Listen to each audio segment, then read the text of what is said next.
Hello guys, and welcome back to David's R&R, where today we're going to be fixing up, trying to fix up and getting this Briggs and Stratton 23 FB from the 50s up and going. If you watched my short, you may have been able to guess what kind of engine this was based on the coil from that short. I did have this thing does run, it's just that it won't run for more than like 2 minutes and it will die. And I think it's because the coil is really rusty. Here's that back plate for that. This is all rusty. Threw some gloss black on there. I think that looks pretty good. I even threw some back behind here on the back engine because this is back on the block because this is rusty. So got some paint on there. This was literally all rust. And I have some before stuff that I can show you. I'll probably put on the screen right about now, but there's a before, and then this is the after. So quite a big difference. And then we have the coil. We got this coil all sanded down and put it back, ready to put it back together. And all these clips, all this stuff took time. So a lot of sanding. We're ready to put it back together, and we're going to start doing that. So let's begin.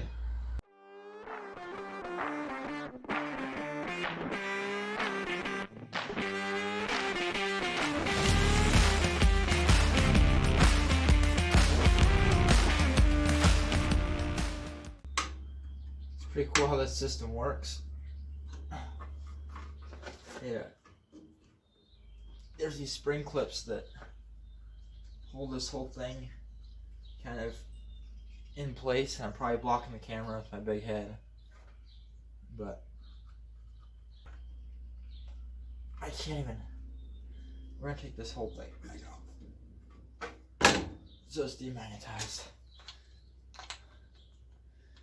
There's a clip. This clip goes on there somewhere.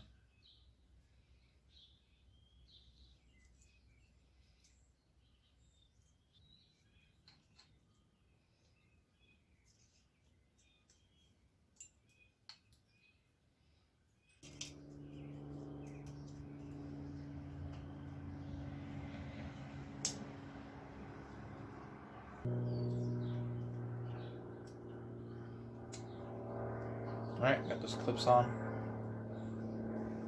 Ready to. Hold on, I put it on backwards. Okay. We're just gonna put this back on, put these clips back on. Again, I have to take this off because I put it on wrong like an idiot. But we'll redo it again, and we'll put it on, and then I'll come back to you. So that's what we're gonna do. Okay, guys, so we got that flipped around. So now it's ready to finally mount properly. Oh, there is a screw missing. I will get that. Hold on a second. So for a lot of tracking down, it's actually in the grass because I accidentally threw it out with my vinegar that I soaked these all in. Finally found it after a lot of searching. Now I can put this on.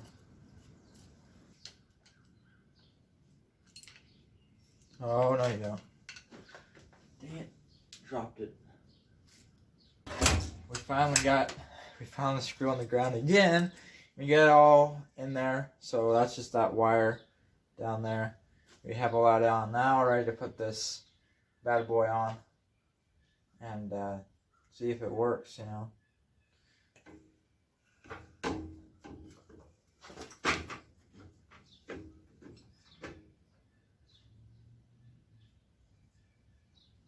Apparently there's like a 23, a 9, and a 14.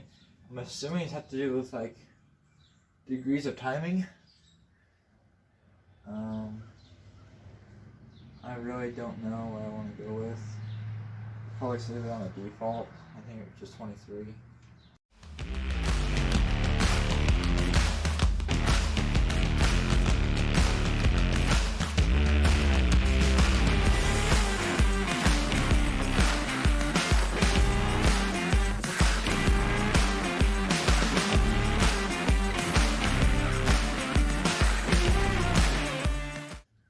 see if we did this right. Let's see if we did get a spark. Let's see if I can. I don't know if you guys can see that, but we did get a spark. Pretty clean spark at that. So if I spun this over really fast, you get more sparks. But the engine does have spark. I think this is a lot cleaner. If anything else, I want to make sure that I'm maintaining my gap. There still isn't a gap there. Right. So I think we're good with that. Should be able to put the flywheel back on, and then we can maybe try to see if we can get this thing to pop off for us, run. That'd be pretty sweet. We made these engines so beefy. Just crazy at some of the hardware that you get with this thing. Alright. How the flywheel goes on doesn't really matter, because of the flywheel doesn't have the magnet in it. This has the magnet in it. So we're gonna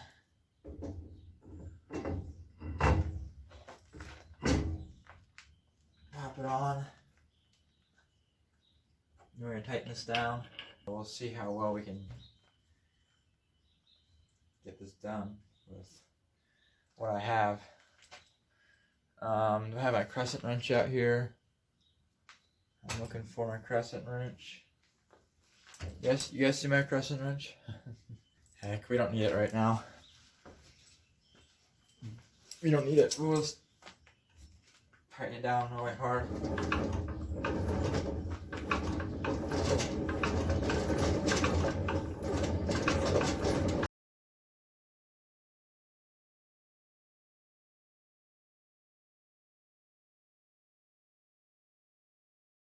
You have a pretty good strong spark, I feel like. We got everything back together. I modified the muffler off camera and put the full cut back on.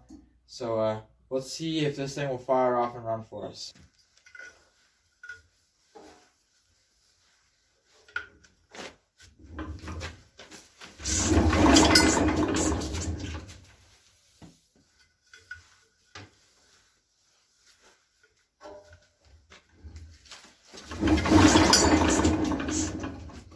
I'm going to turn the choke off. See if it'll start with the choke on. Alright, let's see. Is this the lucky one?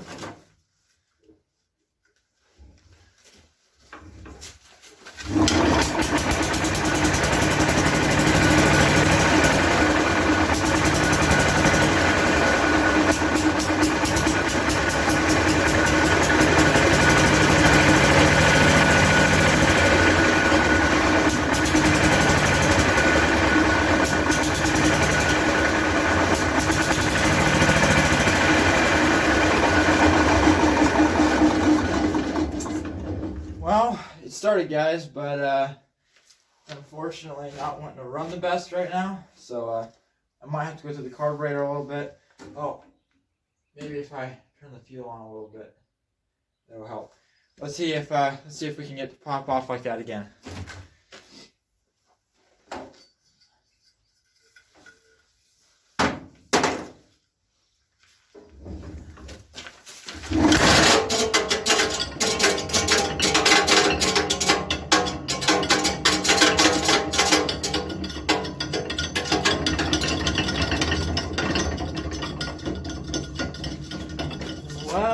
Well. That's what happens when you don't get your nut tight enough on your flywheel.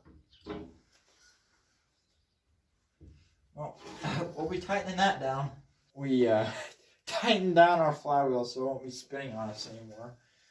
And we're ready to start this back up again. We're going to see if she'll run. If she will stay running.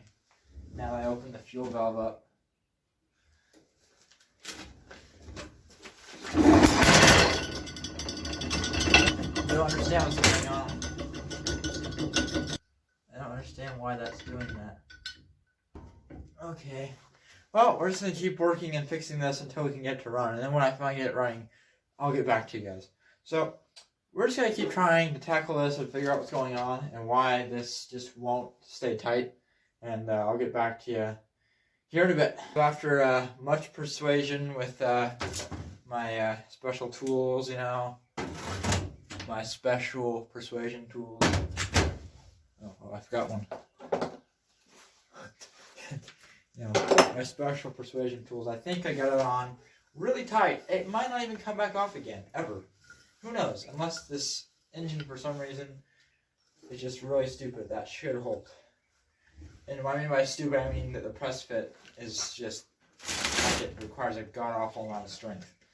Which I don't think it does. So, we're going to try to see if this thing will start. Alright. So, we got that open.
Fire there at the end. I don't know if you guys saw that.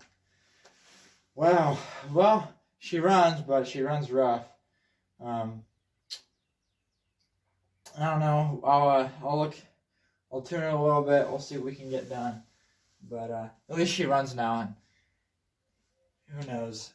I might have to get a coil. It may be a coil. It may not even be the coil. It might be a bad valve. Who knows what's going on? This engine is very, very, very, very picky right now. Doesn't really want to run the best. Let me check the tank and see how much is coming off the tank. Well, first of all, our fuel bowl is leaking a little bit. Alright, that's literally as tight as you can get it on that. I'm going to check to see if our tank's empty or not. And add some gas to it just so it's not feeding off the bottom. Want a little bit of gas to our tank. I cleaned this tank out whenever I first got this engine. Didn't have any rust in it. It did have sand in it though, which is very weird. It had some like sand in it. But I cleaned it out and it's all clean in there now. I can't really show you guys too well. But it's all clean now in there. It's really clean actually. And so you can see the sediment bowl. You can see the sediment bowl down here. Maybe you guys can't, but that's really clear. So this engine is really, I got it cleaned up really well. And if you also didn't check out my short, you probably should. It's also in the video, but I cleaned that coil up pretty well, so this thing should run better. But I'm going to tune it a little bit, and we're going to come back here, and we're going to see if we can get it to run a little bit better.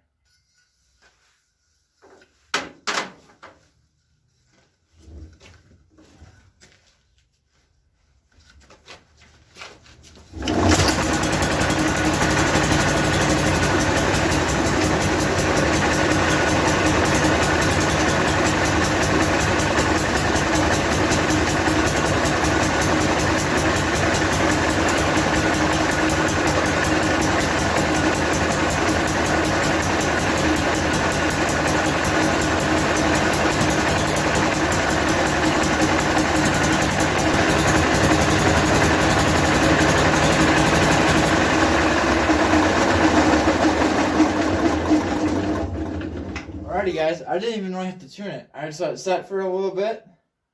I came back to it. And I think the main thing with this engine is very sensitive to what you would normally do with a small engine, and most of my audience, you guys already know this, you normally tune the carburetor as it's running. But with this 23 FB, maybe it's just mine, I don't know. You guys have to tell me what's going on with yours in the comments.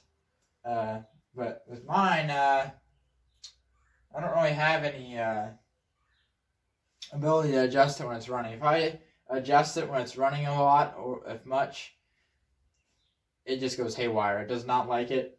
And when I shut it off and I start it back up again, then it takes the adjustment, whether that's good or bad. But it definitely runs 1,000% better than it did before. I took that coil apart and cleaned it up. I also, off camera, I took that sediment bowl off, and there was sand in the sediment bowl because of whenever I cleaned this tank out, there was sand in it. And I got all the sand out whenever I cleaned it, but there was still little remnants of it in the tank, and I forgot to drop the bowl after I flushed a full tank through it. So I found a bunch of sand in that glass bowl, and I cleaned that all out. Now the gas is clear as day. That also probably helped with this thing running. Not just that, I also think that having a shorter exhaust, this is the original exhaust setup.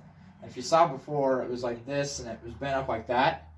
And I did not show you guys this because I did this 6 months ago when I first got this engine. It was more than 6 months ago. But there was rust down inside. These valves, the main surface isn't pitted that I can tell, but the valves themselves are pitted because of the water got down in there because of this stupid angle of the exhaust. But yep, this is my Briggs & Stratton 23 FB. Guessing it's between 54, 58, I don't know, somewhere in there. I know it's not past 60, and I know it's not before 50. So I'm going to guess it's 54 or 58. But that's my Briggs 23 FB. Hope y'all enjoyed it. If you did, like, subscribe, comment. If you want to see another part 2 of this, I might post a part 2 of this where I make it run even better. It already runs pretty good, but it doesn't really idle. But that's okay. It was before, it was just going bum, bum, bum, bum, bum, bum, bum, bum, bum, and it was revving up and down. It was basically, it sounded like a 2-stroke with a vacuum leak, but yet this is a 4-stroke and there wasn't a vacuum leak. So, hope you all enjoyed this. If you want to see another part of me doing this, you got to tell me down in the comments, because I'm not going to post a part 2 unless somebody tells me. So, this has been pretty fun. It runs pretty nice. Now I can build a sled for it and, you know, put it up on a shelf somewhere. Little antique engine. Not little, big antique engine. But hope you all enjoyed it. This is David signing out. Peace.